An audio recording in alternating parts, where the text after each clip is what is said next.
Hey, welcome back. We've got Miss Jenny Faul again. Last week, y'all watched her dad build his duck.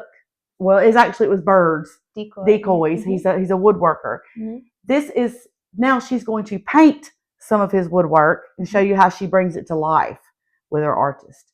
Now you just take that away. Thank you. Well, I'm actually taking over a job from my mom. She passed away this year, and at first I said, there is no way I am going to paint decoys, but you never say never, right? So Dad had all of these decoys piling up on his shelves. They were all white and primed and ready to go, but nobody to paint them. And he really didn't have the heart to paint them. So I've been filling in, learning some of her techniques without her help. These are some of the large body decoys or full body that he does. And this one actually I did myself. I have a couple of ones that she had done before to reference. We also use a lot of books and photographs, a lot of natural books to find out the colors and the patterns on the birds. This is a special technique I wanted to talk to you about. It's called vermiculation. So they have these highly technical paint stick combs that Dad made from paint sticks. You take a bandsaw and you cut little comb out of it. And so you'll want to do usually a darker color on the bottom, and then you let that dry, and you put a thick white paint on the top, and you just drag it across, and it looks like feathers. It really does. So, and it actually has a little bit of texture there too. And this is my second try. The first one, I did not know they go from side to side, and Dad's watching me go from back to front. And I'm like, how does that look? And I'm like, I think I should do it again. He said, yeah, the next time do it side to side. That's the way the feathers go. So this is a canvas back, and then working on a mallard over here with the green head.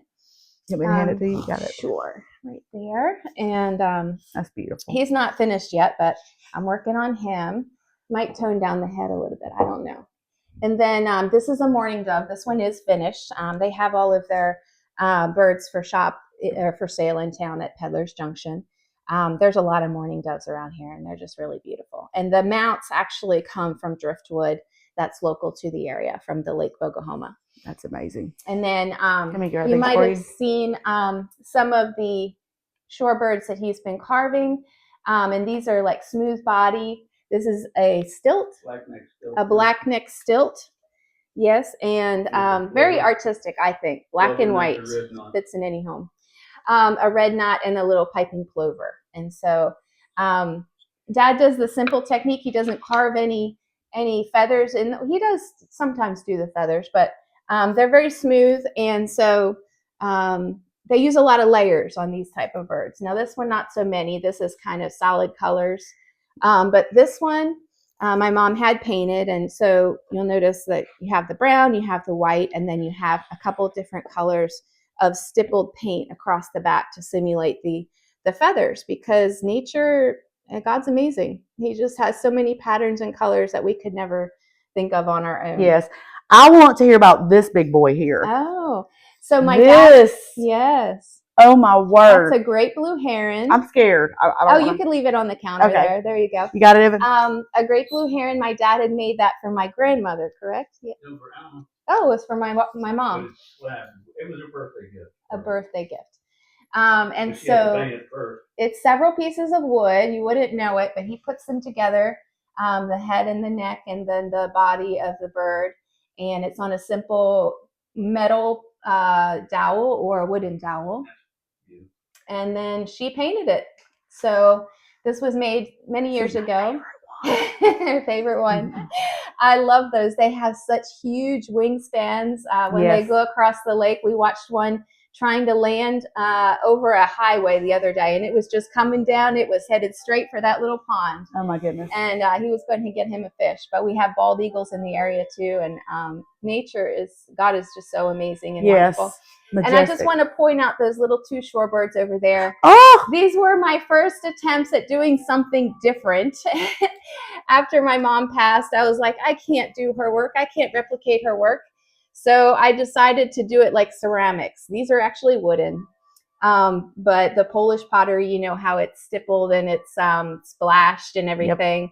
I just painted them like pottery. And so these are different, to be sure. But now I'm trying to get back into the natural because I can do the natural. And I wanted to show you today about the little Christmas ornaments. And really, they don't have to be just for Christmas. You could hang them in a window or something. Actually, that's in progress. I have one here that we keep a lot of first or originals so we can look at them later and reproduce them. And so there's a very simple colors, some red, some black, some dark red on the back. That's the cardinal. We have nuthatches, chickadees. That's kind of a cartoon character chickadee with the fat little body and the head. And then these are night herons. These actually, I think these are in this area too. Black crown night heron. He has a little bit of white on his head that's not supposed to be there, but that's been around for a while. And then the goldfinches. I love goldfinches. We get flocks of goldfinches in this area in the spring. And you'll notice they're not all this yellow when they come here. They're like an olive green. And then as the spring progresses, they turn this bright yellow and they're gorgeous. We feed a lot of goldfinches. And then what is that one? I like the big one right here. Is that a red bird or blue bird? This one is a robin, but it's it may be a European robin. It is a European robin. A friend of ours from Ireland, and he asked to have an American robin and a European robin. He said, just give me a robin, and I did the regular robin because I didn't know it was a different bird. So he knew the European robin. I love red robins. They're actually even more beautiful than the American robins. And so he sent those home to his family in Ireland. I love that. And he loved those.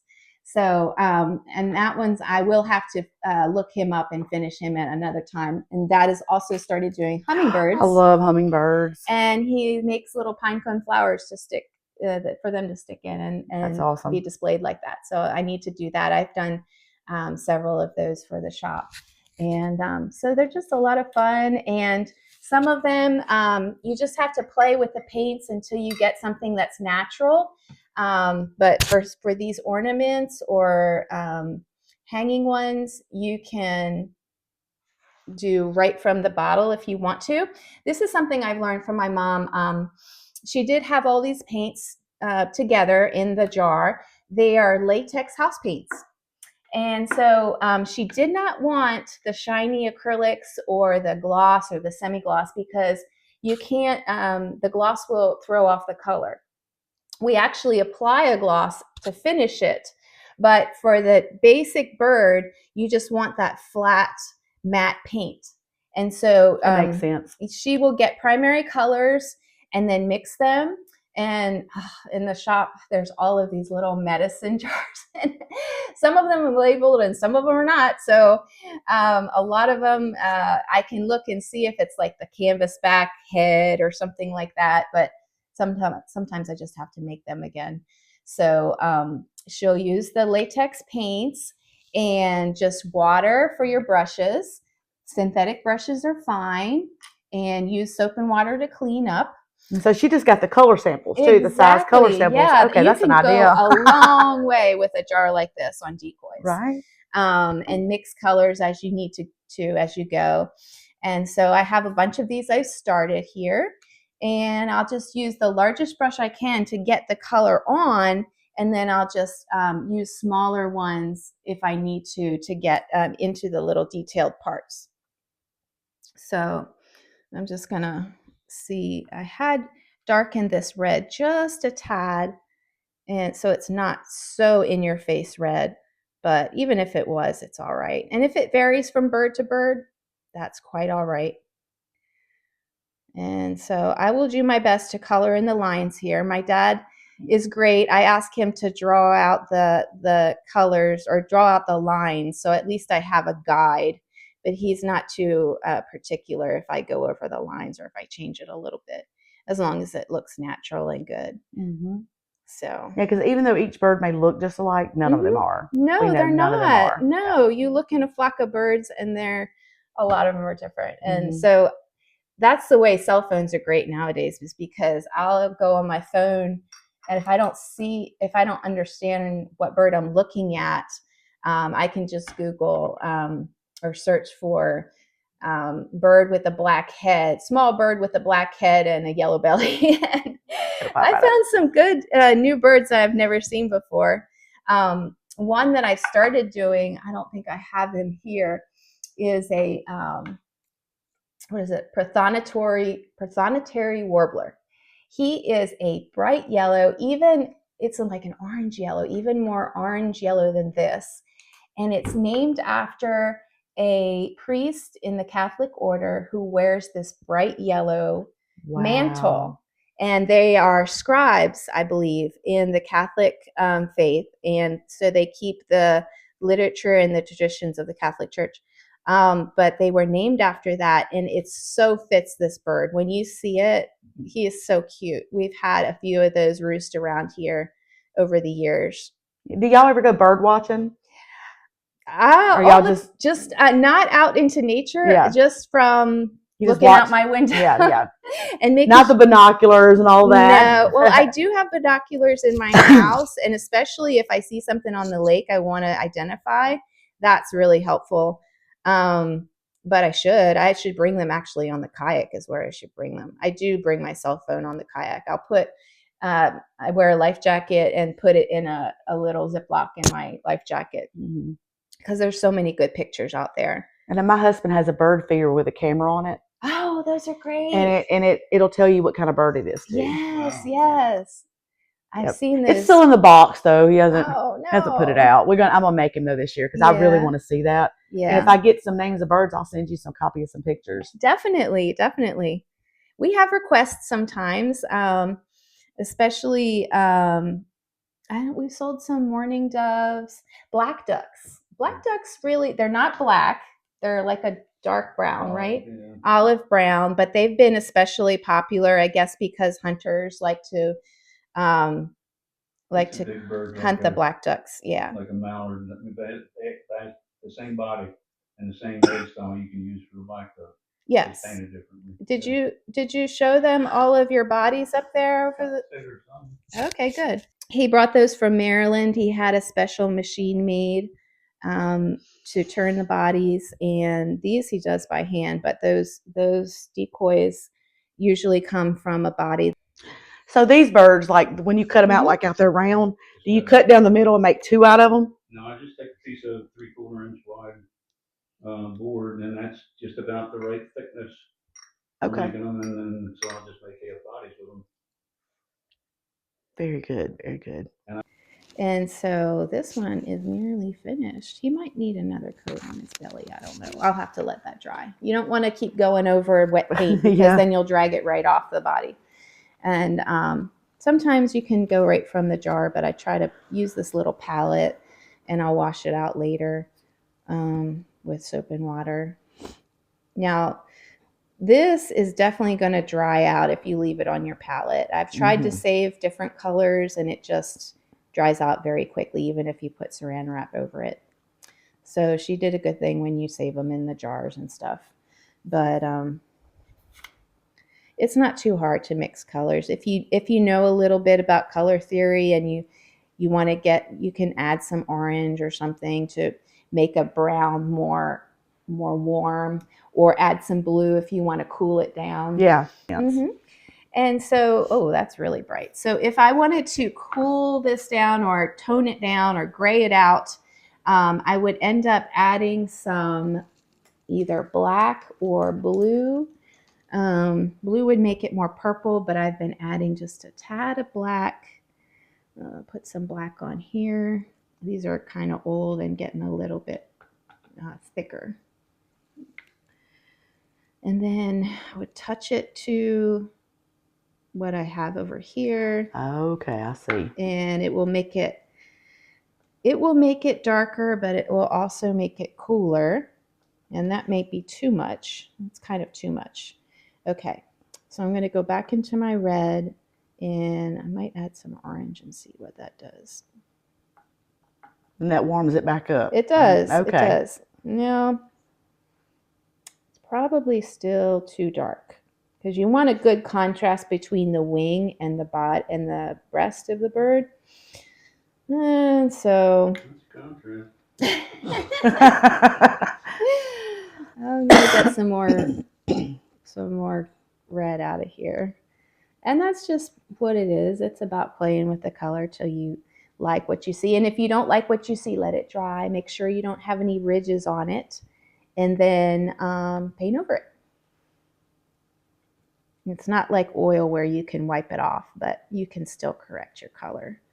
Just make sure you don't have any ridges around the edge so you don't have any lines. And that's still a little dark.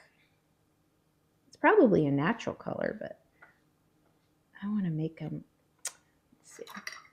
And when in doubt, clean out your brush. Okay, getting lighter, getting brighter. I might just let that dry. Go back over it with a brighter color.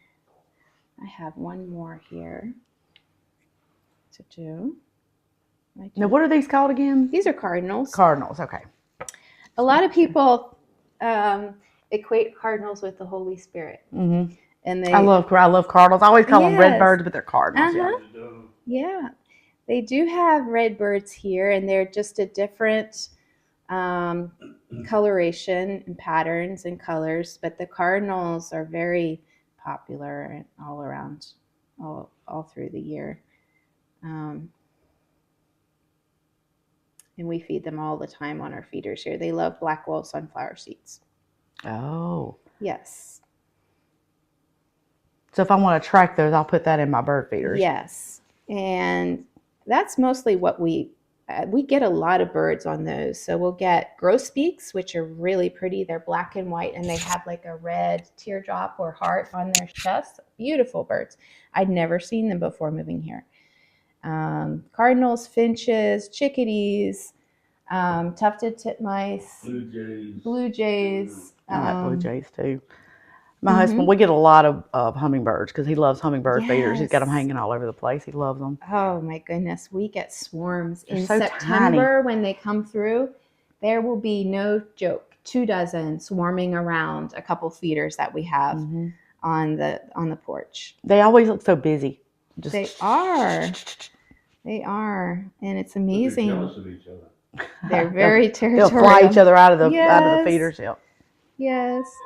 And they stay for just a short time here. They are passing through. They are on their way to up north in the springtime or down to South America is what I hear. I didn't know where they went. Yes, they're amazing. I can't believe that they make that long journey. I guess they have their stopovers, but that's a long way. Yeah. And I think we're on their GPS now because for several years they stopped here. They know where to go get the buffet. They do. They fly to the chain that's hanging, just a simple chain. That's where we hang the feeders. If I go to Just come change to the chain, right, waiting for you to put food out. That's great. All right, so I'm satisfied with that color. I just have to switch brushes and get in the little place on his neck here. And I just have a cup of water here to swish it out, keep the brushes from drying out, and I should have put that one in there. I love painting. I used to paint ceramics. I still do sometimes, and they're so relaxing. I can sit there and lose 3 hours and not even realize I've been doing it that long. Well, the reason I brought the paints in here is because I really only had time. I do have a day job most of the days, and is after dinner. And so I didn't want to go out to the shop where it's dusty and there's nobody else out there. While Dad relaxes and watches TV, I can do this, and we can have a conversation, or I can watch a show time together. Yep. Exactly. And it's a very important. Oh, I wanted to say it's very important to have good light. I spent 3 hours trying to get the colors right on that dove before I brought this light out. So this is a special light. It has a daylight bulb in it. If you're struggling with color, make sure you have good light.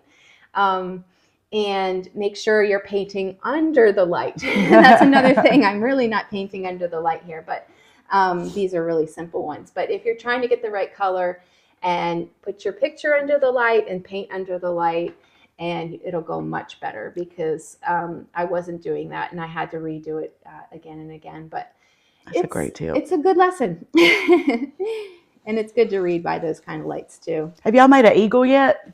Have y'all made an eagle? I was thinking about it. I was looking at that. That's beautiful. Let me see that. Painted a goose hidden that on the end of a stick.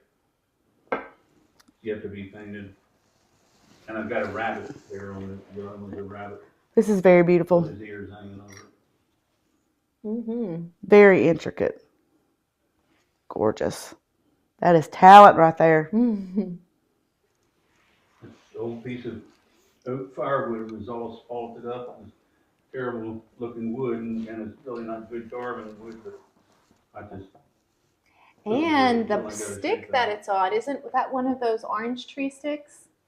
Yes. So I have some orange trees down at my house, and they're hybrids. And unfortunately, if the hybrid, there's something about hybrids where if it goes back to one of the original plants, it won't produce any fruit, and it has thorns all over it. So I had these straight thorny sticks sticking out of the orange tree, and I just cut them off and I threw them in a pile. And then later I showed them to Dad, and he really wanted some of them. And I cut these really long thorns off of them. Yeah, when she's talking thorns, she's talking crown of thorns. This is really bad and very painful. But he loved it because it's so hard. And in a couple years, I'll probably have more of them because this tree, I can't kill it. I tried to kill it, and it won't die, but it puts out some pretty good walking stick material. Wow. Hey, free supplies. You can't beat it. Exactly. Yep. So we have all kinds of resources if we just look around. Absolutely. Wow. These are nearly finished. So what will happen after I'm finished, or after I'm happy with it, I will make sure Dad signs the back. And then he will clear coat it with a clear coat. And then if necessary, like these will just get a clear coat. But on the bigger decoys, what we've learned to do is put a layer of wax on them. They haven't been waxed or clear coated yet. Okay. But it kind of gives it a nice patina. Some waxes are darker than others, so you can kind of antique it that way. So you can do a dark wax or a light wax. Exactly. And after that, you're not going to be able to make any more changes unless you completely strip off the wax. And but that's the final stage, and it kind of protects it, and it gives it a nice patina. Yeah, and it'll brighten everything up. It does. The colors. Well, if you use the clear coat does. It brings out the colors like that. It will be even more vibrant than they are right there. Yes. So that's the final step. Then you kill that with the wax. You do dull it back down with the wax. So, but that's and he used to also make them with I really like synthetic weights on the bottom, like they would in Maryland. Like if it was in the water, it would not move. Okay. A ring in their breast and a simulated weight underneath. Because old working decoys, and he's collected some of those. They have the weights on the bottom, and they really weren't that detailed. Like these are decorative decoys. You can tell that. But if you're a duck flying over, like a quarter mile above the lake, you're not going to tell whether there's vermiculation on the back. You're really just going for the shape and the color. Yeah. Maybe the color. I'm not sure what ducks see. So they have very simple decorations on them, and they'll have the weight on the bottom. And then the water will be moving, so it looks like they're bobbing. Exactly. I got you. Yep. Those would be the working decoys, and people made them for a long time and carried them around. And I'm sure that, hunters have their preference nowadays, whether they're plastic or whether they're wooden or whatever. And I've seen an episode of Duck Dynasty, and I think they paid a lot for some of their decoys. Oh, for sure. For sure. So, yeah, it's fun though. And this is just a family cottage tradition industry that Dad has here that I'm trying to keep alive here. I think it's great. I think it's amazing. Thank you. Yeah, it is fun. I didn't think I would like it, but I do. And I want him to be able to continue to put his stuff out there for sale and people. And he does go to a local homestead, the Landrums homestead. Yep. They have celebration days, like for Christmas, for summer, for fall, and he is with a group of carvers there. Mr. Paul. Mr. Paul called me, and I'm excited. I can't wait. He told me I need to come to a meeting one night. Yeah. up there, and I'll take my son with me. He would like. He's a duck hunter. He loves. Oh, you would love it. Yes. Yeah, Paul is, like I said, he's the most classed person I've ever seen. I mean, he'll go to classes Oh, right. His out of schools. state. Mm-hmm. He really enjoys learning. Yeah. Mm-hmm. Yeah. And teaching. He teaches a variety of people, not just you guys, right? Right. Mm-hmm. Right. For sure. And Christian, and just encouraging. Yeah. I feel like I don't want the arts to leave. Like, I don't want the arts to stop existing. And we've got to get young people into the arts again, because it's a trade that's kind of, I don't want to say going away, but it's just not like it's not lucrative like it used to be, in my opinion. So. No, I have been to art shows with some of my oil paintings, and it's a lot of work to put out there. It's easier for me to just put them in a shop or something like this.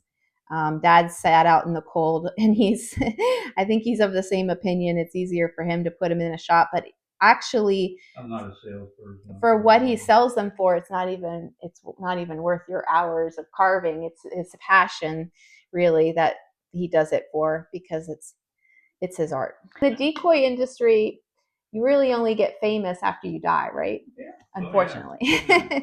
Yeah, so it's the ones that have already passed that their decoys become famous and worth a lot of money. Very, very wealthy. Mm-hmm. Makes me think about Thomas Kincaid, Mm. you know. Mm-hmm. Or Bob Ross, which he was Bob famous. Ross. He was. I love Bob Ross. He was famous when he was here, though. But Yes, I think he went. He's still famous. Like, Is he from here? Bob Ross. Yeah, from I don't Mississippi? think so. No, he's not. I watch Bob Ross on TV and just to relax. Mm-hmm. My husband thinks it's hilarious. Just trying to guess what he's going to do. I know. And you talk about getting young people and interested. Bob Ross has had a recent resurrection. Yeah, that's what I was going to say. Young people know who he is. Yes. That wasn't even born whenever he was born. Right. And every once in a while, you will get like crocheting is popular, or some other form of art that our grandmothers used to do. Yes. And I think it's wonderful. Yes, quilting. I mean, I love all that stuff. Mm-hmm. Yeah, this is something I never was really that interested in when she was alive, and so I've had to do a lot of learning after she's passed, but hopefully it's my own twist on it, because nobody's gonna paint exactly the same, just like the birds aren't the same, but it works out. Well, your mom would be very proud of you. Thank you. So these little flock of birds are almost finished. And I'll also take some, she called it rice ribbon. I think it's also called raffia, to make a hanger for it. And with these paints, she would do a lot of washes. Some of these birds are very natural looking, not because she put light coats of paint on them, but she did that, but many coats of light paint on them. So these are a little bit more intricate, some of them, than they first appear.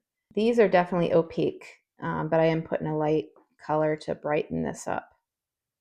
When you say wash, did she just mix it with a little water and do light coats? Exactly. Okay. Mm-hmm. Mm-hmm. All right. That one's pretty much Those would be beautiful on a tree. Thank you. My goodness. Thank you. Did you have any other questions? No, can you hold up one of those just so we Sure. can see what you've been doing here? And I think this is probably the best one. I might go over the black again, but he's pretty much finished. And I could always color in the eye if you wanted. It's made out of wood. It is. It's by Mr. Bob. It's a 3/4 inch thick pine, or do you use 1 inch pine, balsam, which is really 3/4 of an inch wide. Mm-hmm. And he'll shape it in the shop and then prime it for me, and I get to paint Either it. that or a piece of basswood plank. I mean, I went to Hobby Lobby the other day and bought some basswood, and it's about 3/4 of an inch. All right. It's a perfect. Good carving wood. Basswood's good carving wood. Good deal. Mm-hmm. Well, I thank you so much, and Thank we're going to see you you. again. Oh, thank you. The good Lord put us in our life. Oh, yes, for sure. He hooked us up. Thank you all for joining us on Carrville Creations. We're going to be back every Saturday. See y'all next time.